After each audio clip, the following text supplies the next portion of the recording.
Super, merci beaucoup. Merci à vous. Quentin et j'ai 30 ans. J'ai commencé par des études de comptabilité-gestion. J'ai toujours su que j'allais faire un jour un business, une entreprise ou reprendre quelque chose.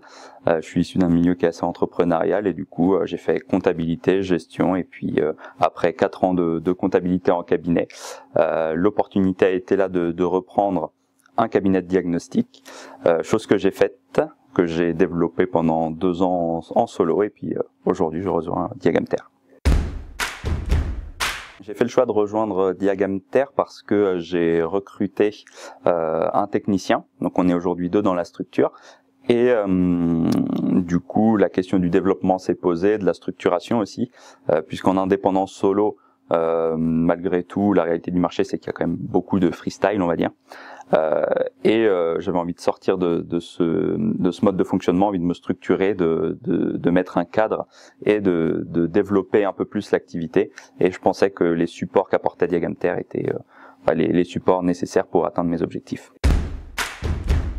Dans un premier temps, ce qui m'a attiré, c'est toute la communication, puisque Diagamter est présent un peu partout sur les réseaux sociaux, sur les sites de vente, etc. pour faire beaucoup de communication. Donc dans un premier temps, c'est ça qui m'a attiré. Après, j'avais aussi entendu parler beaucoup de Diagamter en termes de qualité, c'est-à-dire qu'on était sur un acteur qui, des retours que j'avais, était plutôt premium, enfin haut de gamme, qui apportait beaucoup de soins à la qualité, ce qui n'est pas vrai dans tous les réseaux. Et du coup tout le support technique que pouvait aussi apporter Diagamter, c'est-à-dire que quand on a un nouveau salarié, avoir un support technique qui peut répondre aux questions, prendre le relais dans certains cas, c'est quand même pas négligeable pour un développement. Au-delà des prestations que je souhaite développer, c'est d'abord géographiquement.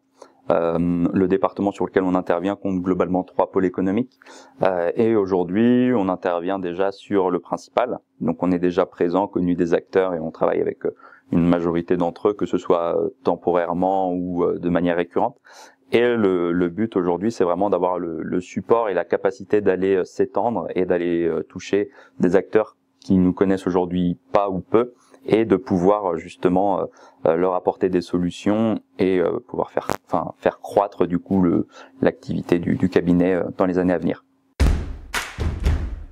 Les supports, c'est un petit peu tout le système d'information, c'est-à-dire qu'on a mon Diagamter, toute la plateforme, tous les supports qu'on peut avoir, que ce soit en termes de communication, en termes de développement, de commerce qui nous sont mis à disposition, le soutien aussi des animateurs réseau qui peuvent venir en soutien pour des points clés par exemple dans le commerce, dans le démarchage ou des choses comme ça.